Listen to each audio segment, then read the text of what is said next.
Olá, meus queridos, bem-vindos a mais uma videoaula. Essa será uma continuação sobre o reino Animalia. Desta vez veremos dois novos filos, os platelmintos e os nematóides. Então, o que eu espero que você entenda ao final desta videoaula? Que você conheça esses dois filos, dos platelmintos e dos nematóides, e identifique também as principais parasitoses causadas por esses animais. Entendam que esses dois grupos são super importantes porque eles podem afetar diretamente a nossa saúde. Por isso, a aula será um pouquinho mais extensa. Então vamos relembrar, no vídeo anterior, no primeiro vídeo sobre o reino Animalia, falamos sobre os poríferos, que são as esponjas, e vimos também o filo Cnidaria, formado pelas águas-vivas, corais e as anêmonas do mar. Se ainda ficou alguma dúvida sobre esse conteúdo, se você não lembra do que estamos falando, volte ao vídeo sobre o reino Animalia 1 para que você possa compreender melhor este assunto. Certo, então vamos conhecer o primeiro filo da aula de hoje, que são os platelmintos. Esse nome, como está escrito na sua tela, é porque o nome do filo tem origem no grego, platis, então esse início aqui do plate, vem do grego, significa plano, e o minto vem de verme. Então são vermes planos, são vermes que a gente chama de achatados, certo? Por isso o nome platelminto.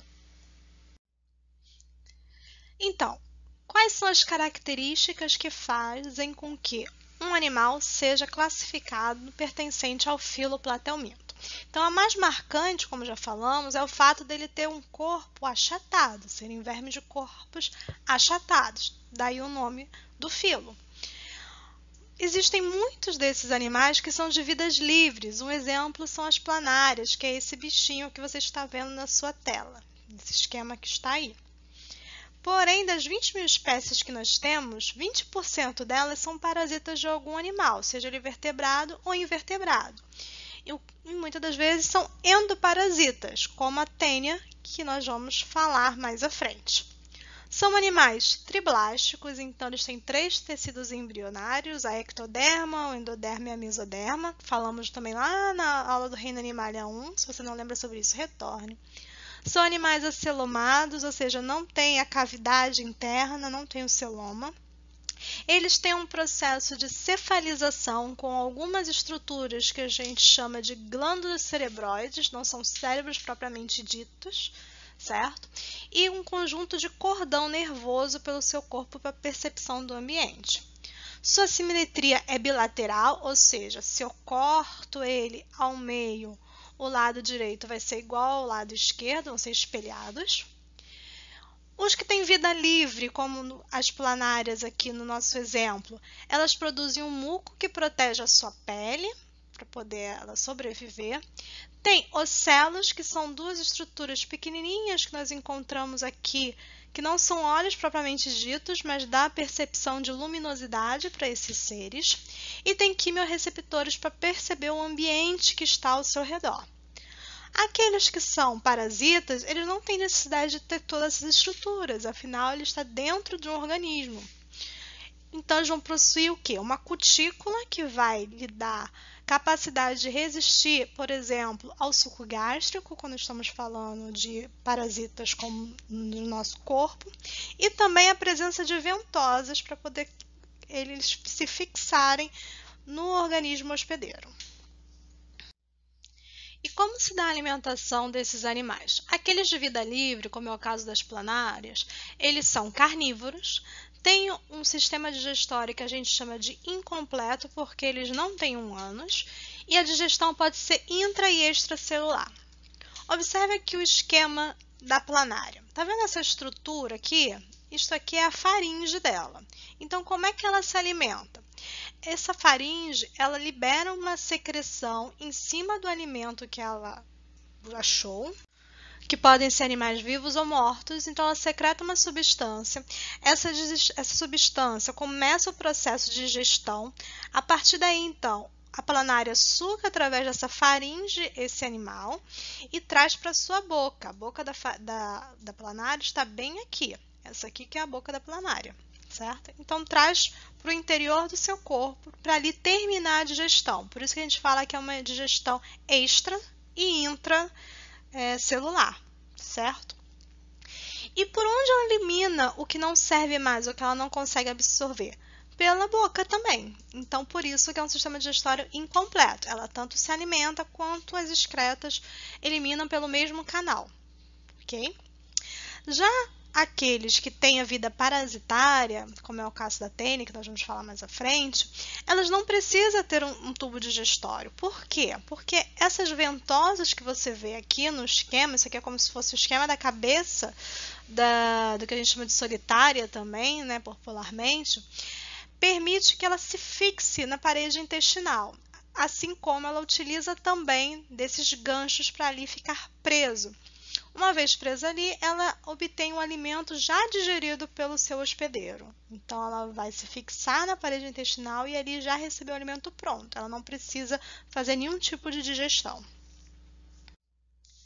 Certo. E o processo de respiração, circulação e excreção? Primeiramente, esses animais, eles obtêm o oxigênio através da pele. Eles fazem o que a gente chama de respiração cutânea, certo? E tudo que eles obtêm, não existe um sistema circulatório, eles não têm veias e artérias por onde passam o sangue. As coisas que ele obtém são passadas através de difusão. Se você não sabe o que é difusão, temos uma aula com o tema de membrana plasmática que trata justamente sobre os tipos de transporte de substâncias entre as células. Difusão é um desses tipos de transporte. Então, vá até lá e dá uma olhadinha nesse vídeo. Então, em resumo, a difusão é um processo de passar substâncias células a células. Okay? Como ele tem esse corpo achatado, isso é muito facilitado, né? Não é um corpo muito grande e permite assim que os nutrientes passem muito facilmente.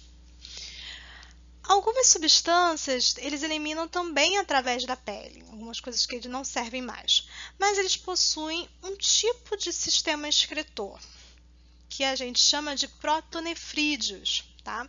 Essas estruturas são formadas pelas células flamas, que são células cheias de flagelos, que estão ligadas a um tubo, e esse tubo tem poros. Nesse poro é por onde é liberado o que não serve mais, as excretas desses animais também.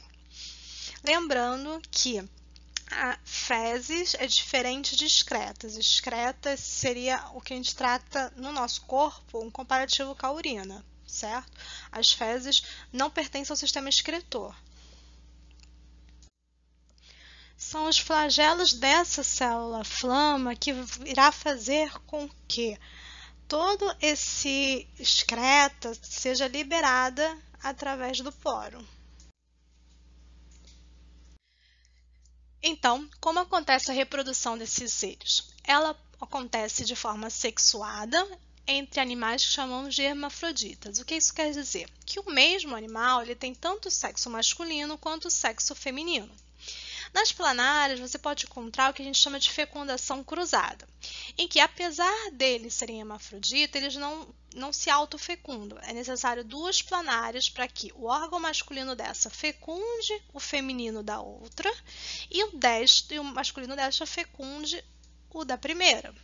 Com isso, ao fim da cópula, ao fim da relação, os dois saem grávidos, os dois nascem com a possibilidade de colocar ovos.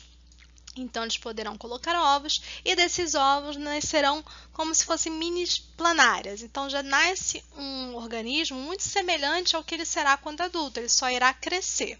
A isso nós chamamos de desenvolvimento direto, certo? Não tem nada no meio disso.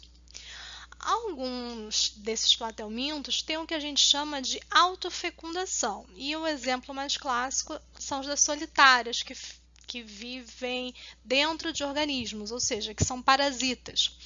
Nesse caso, elas também são hermafroditas, ou seja, têm os órgãos masculinos e femininos, só que ela pode se autocruzar, ela se autofecunda. E cada um desses anéisinhos, ela tem um corpo cheio de anéis, está vendo aqui? Cada um desses anéisinhos geram um novo ser. Ela consegue colocar ali, ele possui útero, testículo, ovário, possui tudo ali. Então, basta um único anelzinho deste para que ela consiga parasitar um novo ser, um hospedeiro. E como ela tem diversas etapas, ela não aparenta diretamente o indivíduo adulto, ela tem o que a gente chama de desenvolvimento indireto.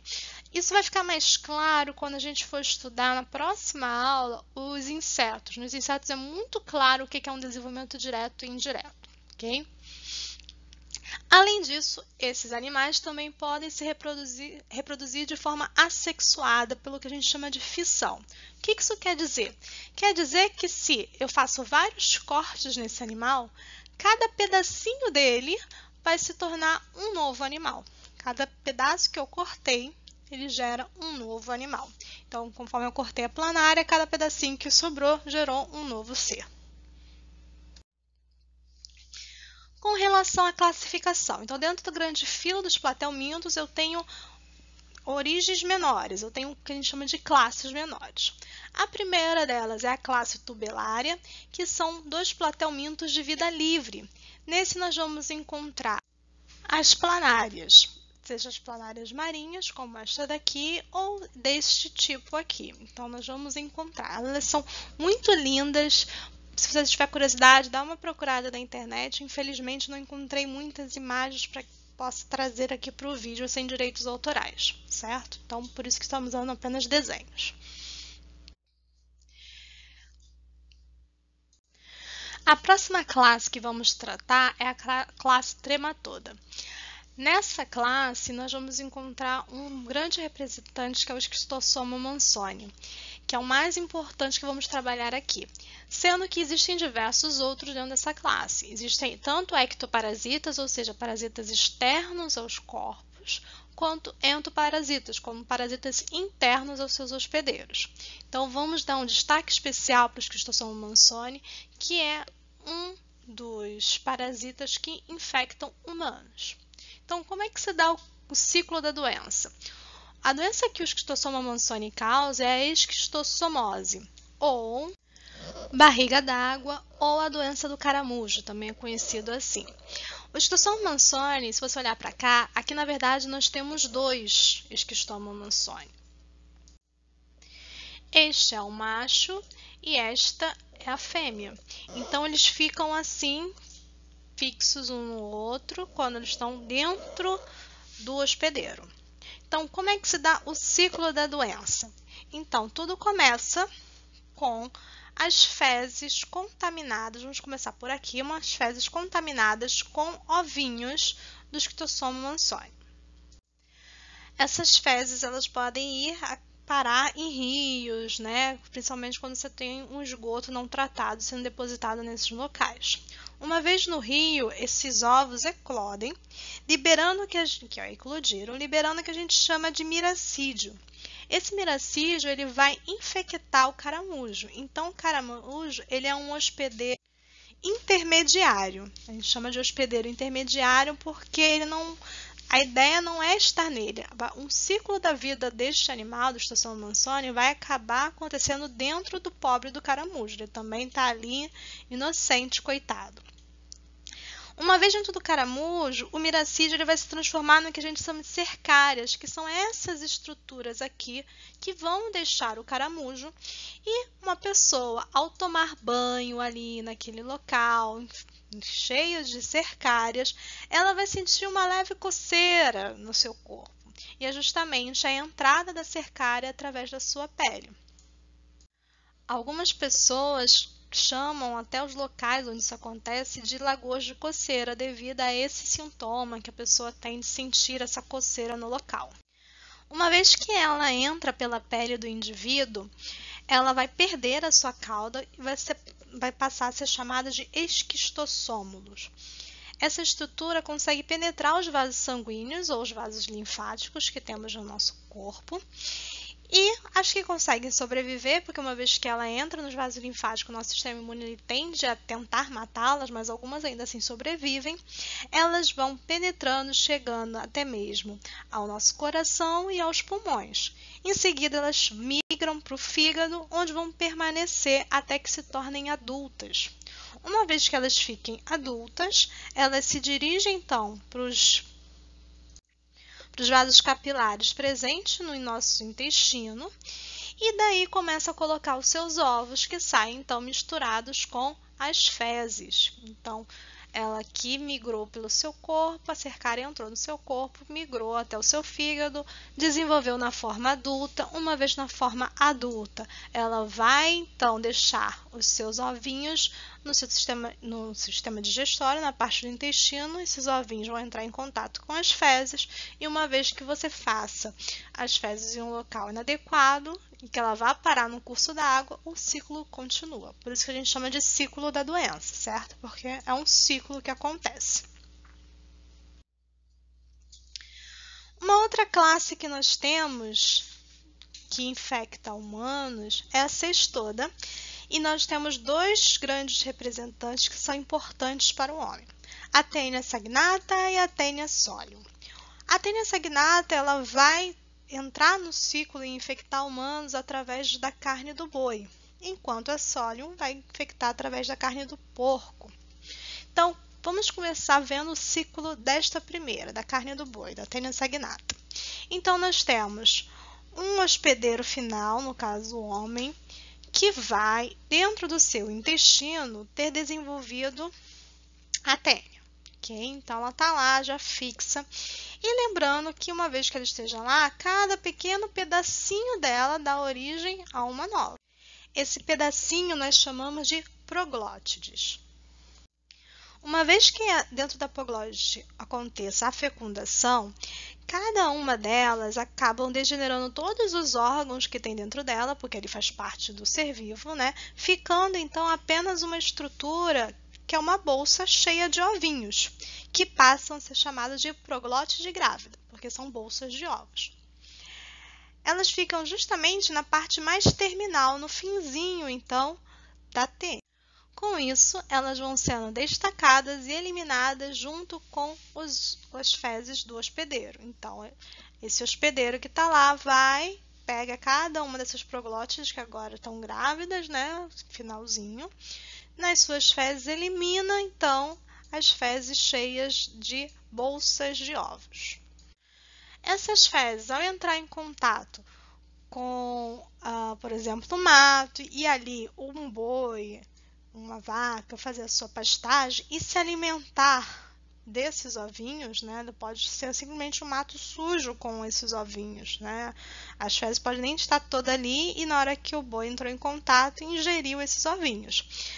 Vai acontecer de algumas espécies de tênia, faz com que a casca que ela está ali se rompe e vai liberar uma pequena larvinha chamada de oncosfera.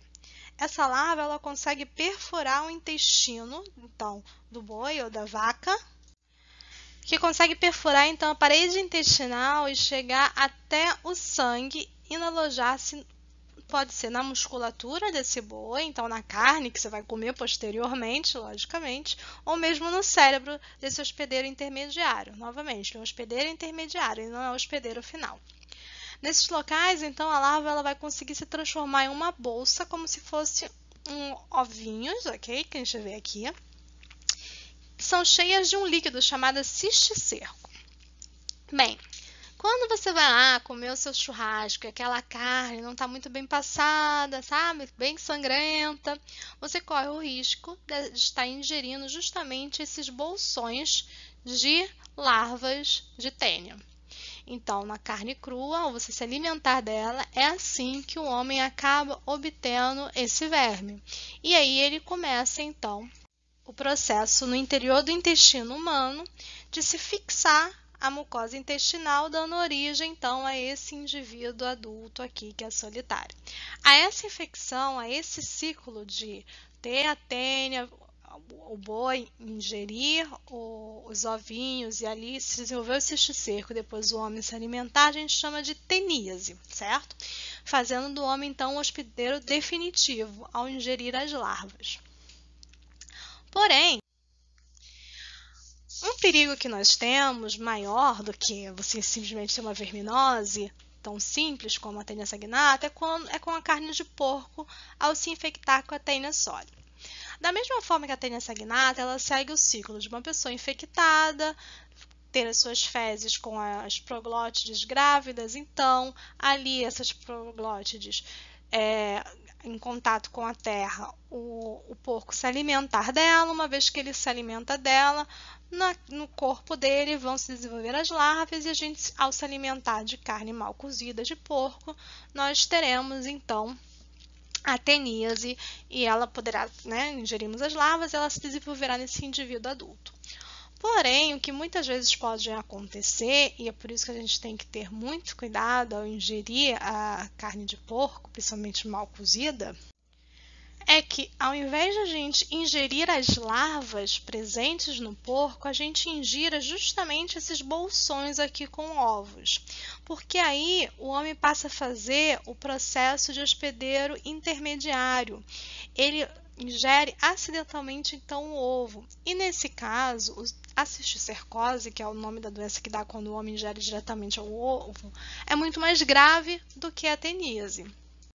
Porque se esses ovos eles ficam alojados, esses cisticercos ficam alojados na musculatura, tudo bem, porém ele pode chegar até ao cérebro e com isso causar diversos males, como convulsões, como se fossem eventos de epilepsia, por exemplo. E por isso é um risco muito grande. Então, nada de ficar comendo carne nem de porco, nem de boi mal passada. Esse é um risco que nós temos ao comer esse tipo de alimento. Deixa ela cozinhar bonitinha, que nós matamos assim as larvas e matamos os ovos também, não corremos esse risco.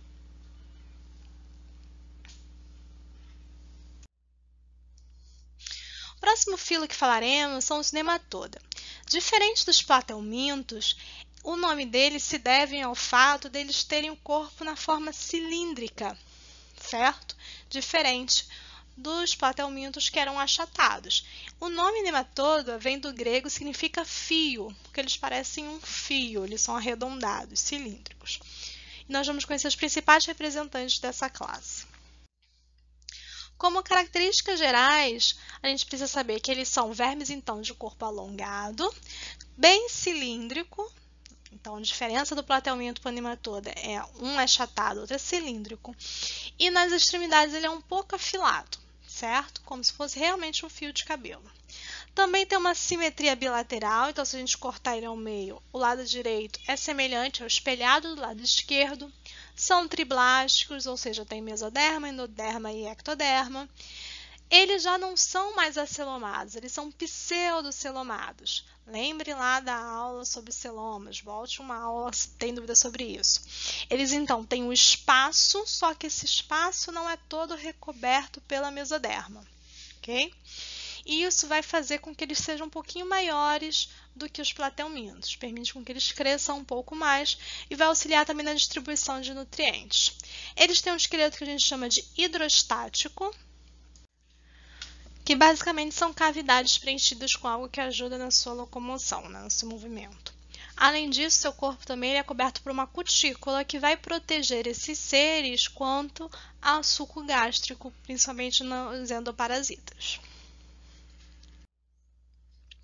Com relação aos sistemas, os nematodas são um pouquinho mais complexos. Nós vamos encontrar nele um tubo digestório completo, com uma boca terminando no ânus. Então, eles têm toda uma estrutura de sistema digestório, que a gente não via lá nos platelmintos, que era um sistema digestório incompleto.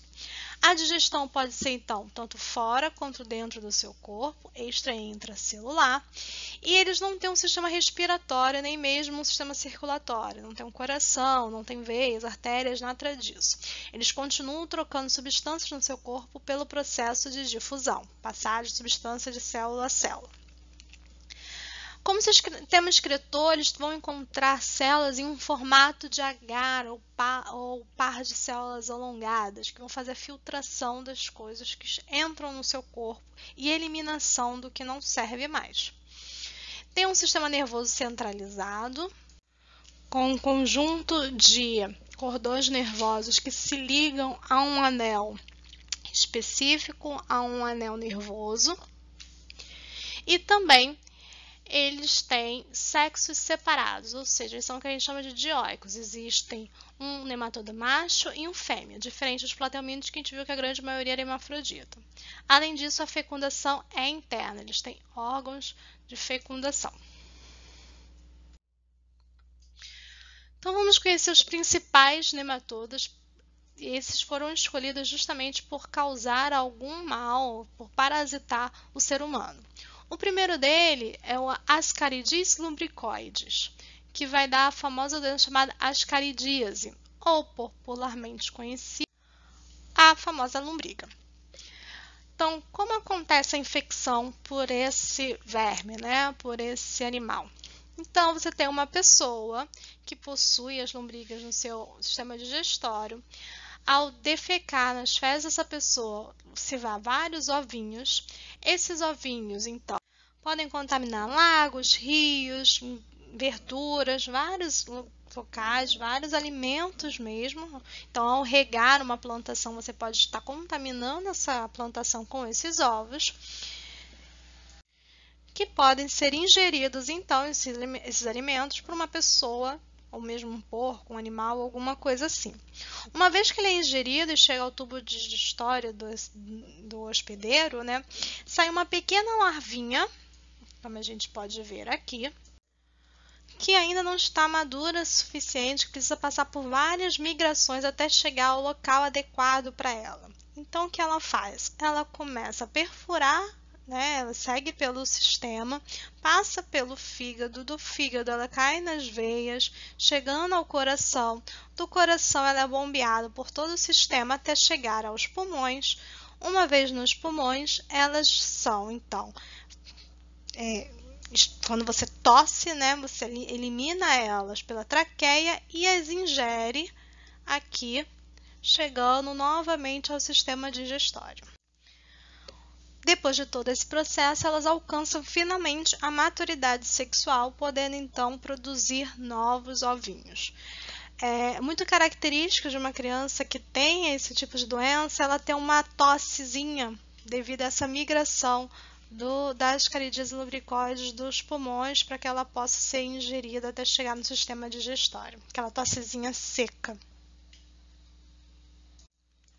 Em um número pequeno, essas lombrigas elas não causam tanto mal. O problema é que elas se multiplicam muito fácil e isso pode levar a uma obstrução intestinal, inclusive. Além de causar também lesões e infecções pulmonares se for ingerida uma grande quantidade desses ovos.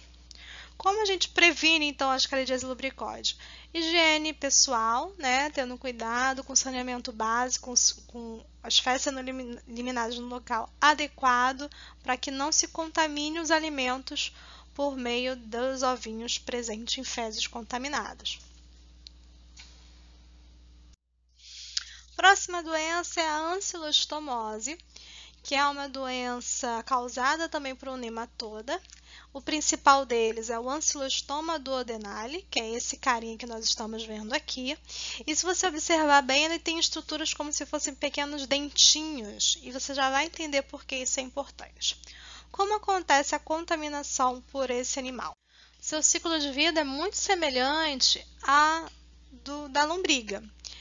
Só que ela vai vai contaminar a pessoa de uma outra forma. O que acontece? Então, uma pessoa contaminada, então vamos começar por aqui, ela, dentro do seu intestino, vai ter machos e fêmeas se encontrando, depositando ovos. Esses ovos são eliminados, então, das fezes dessa pessoa contaminada. Então, aqui é eliminado os ovos. Uma vez eliminado, no próprio solo em que ele cai, esses ovinhos deles vão eclodir algumas pequenas larvinhas, que é justamente esse que nós estamos vendo aqui. Quando você caminha descalço por esses locais, senta na grama, coloca a mão no chão e essa grama está infectada pelo ancilostoma, eles conseguem perfurar a sua pele, chegando então até a corrente sanguínea. E ao chegar à corrente sanguínea, eles vão entrar naquele ciclo como da Ascaridíase lumbricoide. Vão seguir todo aquele caminho até chegar aos pulmões. Dos pulmões, então, eles vão entram e voltam, saem pela traqueia e voltam, entram no seu sistema digestório, se alojando então no intestino. Então, prevenção. Além de cuidados de higiene básicos, devemos evitar andar descalço, sempre utilizar calçados, principalmente na rua, jogar futebol, por exemplo. Descalço não é uma boa alternativa, é sempre bom você estar calçado, principalmente por onde você não sabe o que aconteceu ali, como aquele solo pode estar contaminado. Outra doença é a larva microcutânea, também chamada de bicho geográfico, que é transmitido por fezes não só de humanos infectados, como também de gatos e cachorros. Então, os ovinhos presentes no intestino desses animais aqui, eles vão ser descartados juntos com as suas fezes. Uma vez no solo, os ovinhos vão eclodir em pequenas larvas e, ao caminhar, então, em locais contaminados, as larvas conseguem penetrar então a pele, formando como se fosse um pequeno caminho pela pele dos animais. E por isso ela é chamada então de bichinho geográfico, porque você vê esse caminho sendo formado no pé. Esse tipo de doença também é muito comum em praias em que você tem a circulação ali de animais descontroladamente, né, de cachorros, onde eles fazem as fezes, por exemplo. Novamente, forma de prevenção, evitar andar descalço, ter cuidado, higiene pessoal, né? Não deixar fezes de cachorro, dos seus gatinhos por aí, sempre recolher e jogar no local apropriado.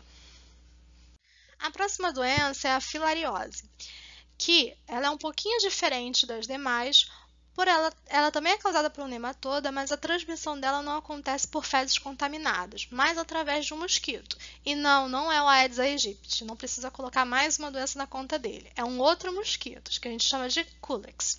O que acontece? A pessoa que tem essa doença, que a gente chama de filariose ou elefantíase, ela possui o seu vaso linfático cheio dos indivíduos adultos do nematoda. Então, ali nós temos machos e fêmeas ali. Esses indivíduos, eles entopem os que a gente chama de vasos linfáticos. Ao entupir esses vasos, começa a juntar muita água no corpo, no órgão em que eles estão. Então, ele começa a ficar de um tamanho muito grande, por isso que o nome popular dessa doença é elefantíase. Uma vez que o macho e a fêmea copulam nos vasos linfáticos, eles produzem ovinhos que vão dar origem ao que a gente chama de microfilárias. Essas microfilárias, elas acabam parando na circulação sanguínea. Então, à noite, quando o mosquito vem e pica a pessoa, ela acaba se contaminando com essas microfilárias e, ao morder uma pessoa sadia, ele acaba contaminando ela com esses pequenos vermezinhos, com essas microfilárias, que vão agora crescer e se alojar no novo hospedeiro, gerando então a filariose, a elefantíase. Então, os cuidados que a gente tem para não vir a ter uma doença como essa, é combater o mosquito transmissor. Então deixar a água parada não é só para mosquito da dengue, não é só para zika, é também para filariose. Ter saneamento ambiental adequado para não ter uma proliferação muito grande dos mosquitos e tratamento, é claro, de esgoto, saneamento ambiental, todas essas características. E a última doença que falaremos, sim, finalmente a última, é a enterobíase, ou também conhecida como oxiurose, que é causada pelo Enterobius vermicularis, um outro nematoda, popularmente conhecida como oxiuro, também o nome desse vermezinho. Como a gente se contamina? Na verdade, o quadro acontece com o ciclo que a gente já vinha falando. Uma pessoa contaminada nas suas fezes com ovos e alimentos ou mesmo uma mão contaminada faz com que contamine uma nova pessoa com esses ovinhos e assim dando continuidade ao ciclo. Só que é muito comum, no caso da enterobíase, a pessoa se autofecundar, ou seja, se contaminar. Ela com a mão suja, por não lavar a mão adequadamente, após ir ao banheiro, ou mesmo na roupa de cama, ela acaba deixando ovos ali.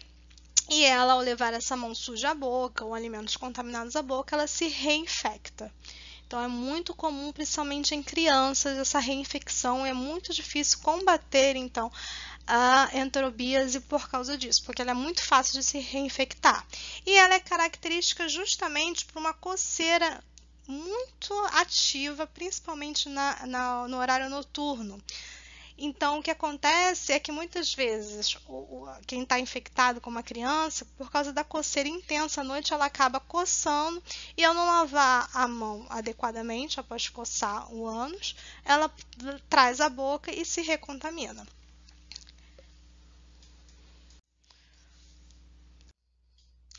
Então, o que eu preciso saber disso tudo? Já está desesperado? Não fique. Você precisa saber o que é o platelminto, qual é a característica dele, são vermes chatos e acelomados e as principais doenças que ele podem causar no homem. Assim como o pronematode, a mesma coisa. O que eles são? Que são os vermes cilíndricos e pseudocelomados e causam diversas doenças também, que a gente chama ascaridias, ancilostomose, entre outras. Ok? Além disso, já deixei aqui uma tabela resumindo para vocês quais são os representantes de cada um desses filos, qual é o sistema digestório dele, o respiratório. Você pode tirar uma foto dessa tabela para você utilizar posteriormente. Sei que foi muita coisa, mas terminamos agora. Essa aula é longa porque ela é super importante, porque trata diversos seres que podem nos prejudicar de alguma coisa e as formas que a gente tem para prevenir diversas doenças. Espero que você tenha chegado até o fim e aguardo você no próximo vídeo. Tchau, tchau!